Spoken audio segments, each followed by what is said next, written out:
Hey everybody, it's Mrs. Hill, and today I'm coming with a very special story called Mikey and the Dragons.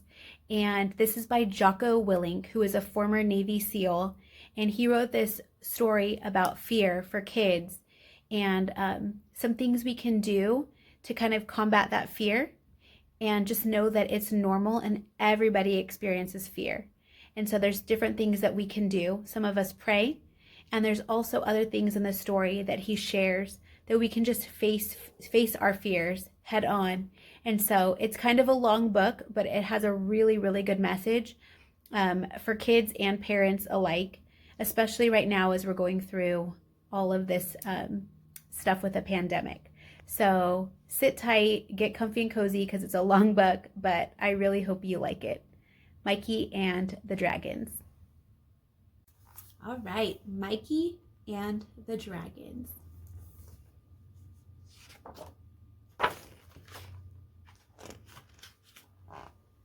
There once was a little boy named Mike, and there were many things in the world that he just didn't like.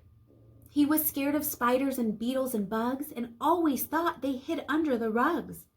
They were creepy and crawly and nasty and mean, and he ran from every bug he had ever seen. But it wasn't only insects that gave Mikey a scare. There were many other things for which Mike didn't care. He left the light on when he went to sleep at night. He was scared there were monsters ready to bite. Hidden in his closet or under his bed, he thought they might get him when he lay down his head.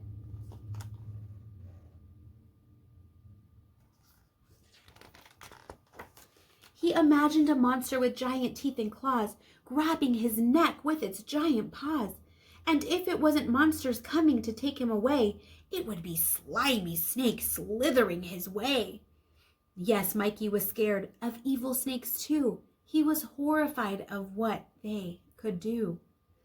They could sneak in the house and hide in his drawer, and then bite him to bits. Of that he was sure.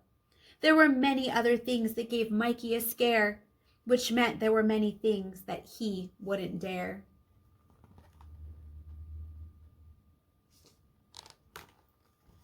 He didn't like the water or to go for a swim. He was scared that giant sharks might come and get him. He didn't like the playground with ladders and slides. He thought if he fell off, he surely would die. Yes, as you can see, things for Mikey were bad, and being afraid made Mike very sad. Because so many things scared Mike to the bone, it turns out that Mikey was often alone. He would sit by himself and look at the sky, and then he would quietly ask himself, why?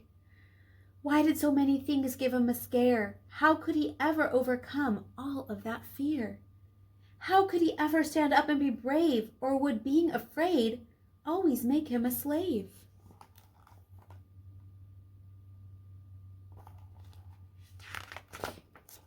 And then one day Mikey noticed a book. He opened it up and he took a quick look. It had pictures of dragons with fangs like a snake and all kinds of scary things that made Mikey shake. But in the pictures there was a boy too, who didn't look scared, but like he knew what to do. And even though Mikey was scared indeed, he decided that he would give the book a read. He opened the first page, which he eagerly read, and this is what the dragon book said.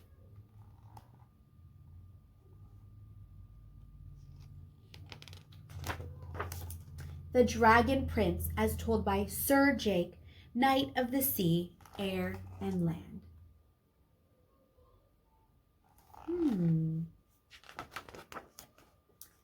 There once was a kingdom long ago and far away, and the kingdom had suffered a horrible day. Their protector and leader, their king, he had died. And when they found out, the whole village cried. When the king was alive, he was a powerful force. Now they took the dead king away by carriage and horse. They knew they would miss him, and that made them sad. But there was nothing that made them feel so bad. The king had always been so strong and brave and protected the kingdom from the dragon cave. The dragon cave was just over the hill and filled with scary creatures that were ready to kill.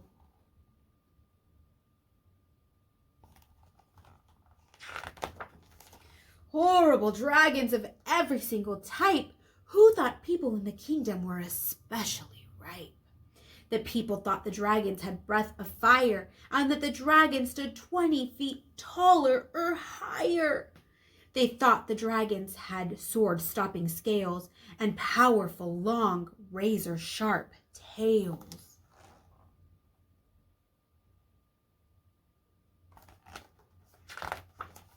But the brave king never let the beasts around. He stood up and he fought, and he held his ground.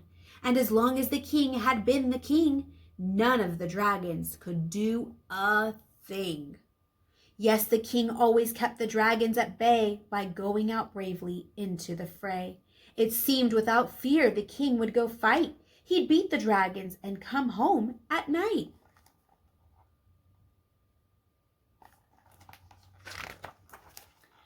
But now that the king had died and was gone, there was only one person to fight and carry on. But that person wasn't big or mighty or strong. In fact, he hadn't been alive that long. Now the person who had dragons to chase was just a little boy with a smiling face. Yes, the person that must now stand up and be bold was just the little prince who was only 7 years old. And the people in the village just couldn't be sure that this young little boy, the little prince, could endure. How could someone so young and so small stand up to the mighty dragons that were so tall?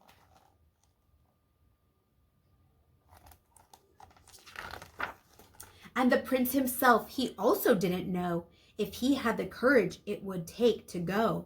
Because he was so little and small and young, he didn't know if he could get the job done. How could he make the mean dragons yield when he could barely lift a sword or a shield?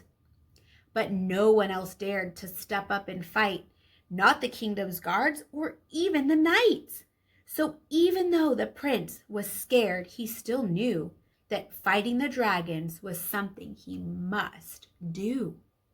So he went to the kingdom's bedroom and opened the door and went inside and walked across the floor.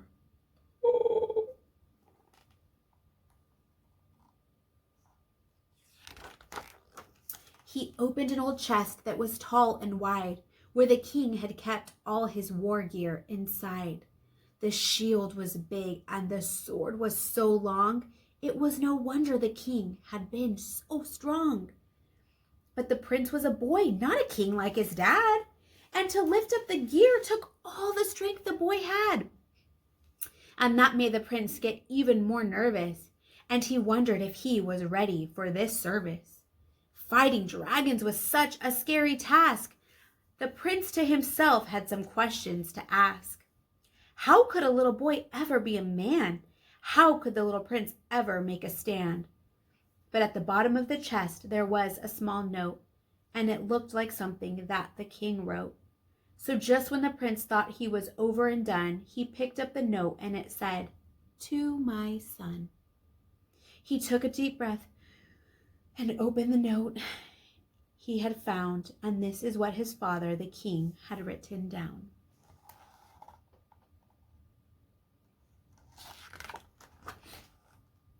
To my son. If you are reading this now, it means I am gone, and you are the one that must carry on. Our kingdom is now what you must save, and to do that you have to be brave. I know that you think you don't know what to do, but remember that I was once a little boy too. I was also small and had fear in my heart, and I didn't even know where to start. I couldn't imagine going over the hill to face the dragons that wanted to kill. But don't worry, son, you will be just fine if you can keep these things in your mind. The dragons, they aren't really that big at all. It is only in our minds that we make them seem so tall. Inside our brains, things always get overblown, especially things that are completely unknown. But when fear settles in and gets a hold of you, here are some things that you simply must do. Remember these. stand up and be straight and hold your head high and look at your fears right in the eye. Don't look away and don't try to hide. Know that you have great strength deep inside. When you stand up and go into the fray, you will feel your fears start to go away. And though there will be horror you feel, the things you are scared of are not a big deal. This is not to say you won't feel a scare.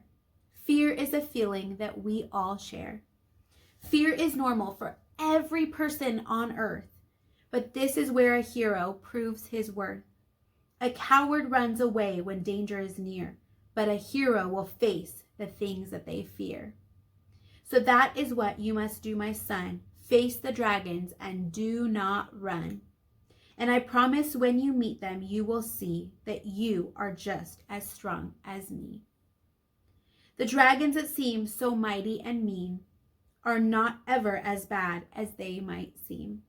And most of the things that fill you with dread are usually just made up in your head. Your father, the king.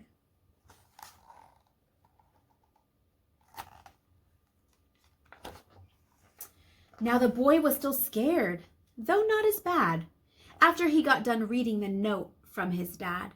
The next day he got up and he began to get ready, and he was still scared, but the note kept his mind steady.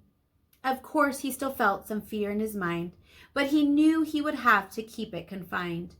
And despite all the fear that he had, he knew he needed to listen to his dad. So he picked up the shield and he picked up the sword, and he held up his chin, and he went out the door. The people of the kingdom knew where he was going, and the crowd in the streets, it just kept growing. They stood and they cheered and they shouted and smiled and hoped the kingdom would be saved by this child.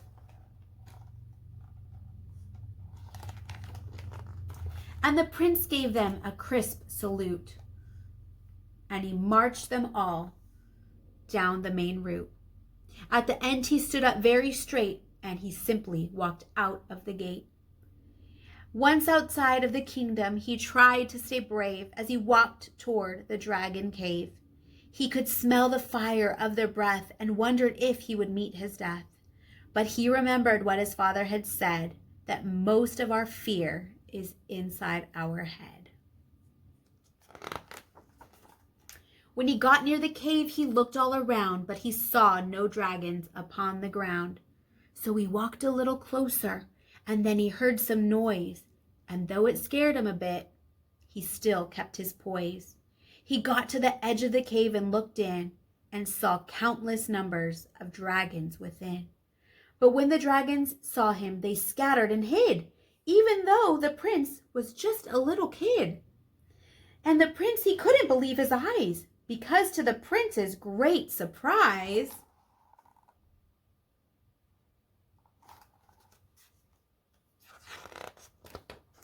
the dragons, though many, were as small as could be. In fact, they only came up to his knee. And when they breathed fire, it was just a tiny flame that any little matchstick could put to shame. And their teeth were very sharp and white and shiny, but they were also so very tiny. The teeth they had were as small as a pin and wouldn't even bite through the prince's skin.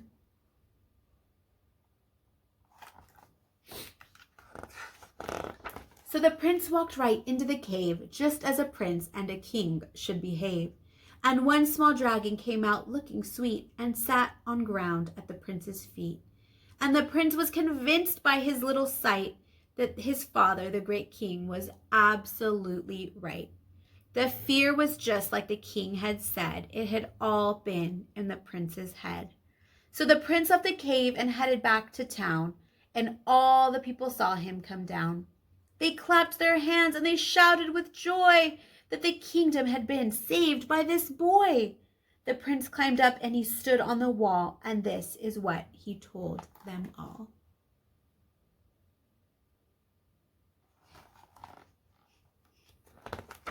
There is no real reason for dread, and all of the fear is just in your head. The dragons, they can do nothing to us, and there really is no reason to fuss. So have no fear of a dragon attack. In fact, the dragons will never be back." And with that, all of the townspeople cheered, because the prince had quelled the thing they most feared. And the prince tried to tell them the dragons were small, but they wouldn't listen to him at all.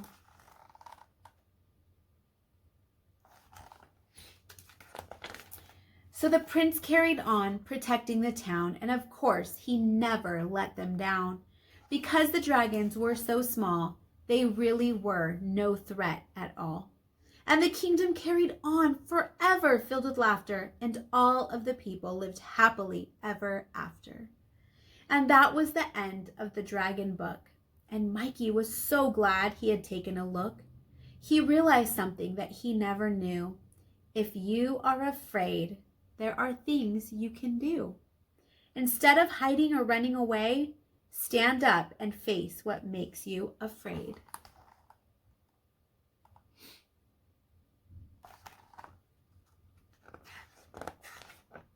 And from that day forth, Mikey changed his mind and left his fears and worries behind. Even when he was afraid of something out there, he knew how to get control of his fear. He would stand up straight and hold his head high, and like the prince, look the fear in the eye. And that is always the best thing to do if there is something that really scares you. Don't get controlled by your feelings of dread. Remember, most of the fear is just in your head. This isn't to say you won't be afraid, but you should know that fear is okay. Everyone gets nervous and has a good scare and feels like they are going into the dragon's lair.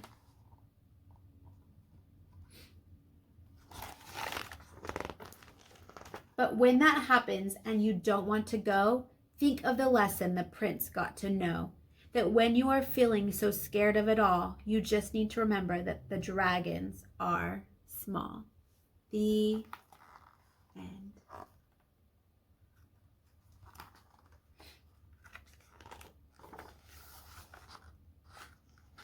I hope you loved this book, Mikey and the Dragons.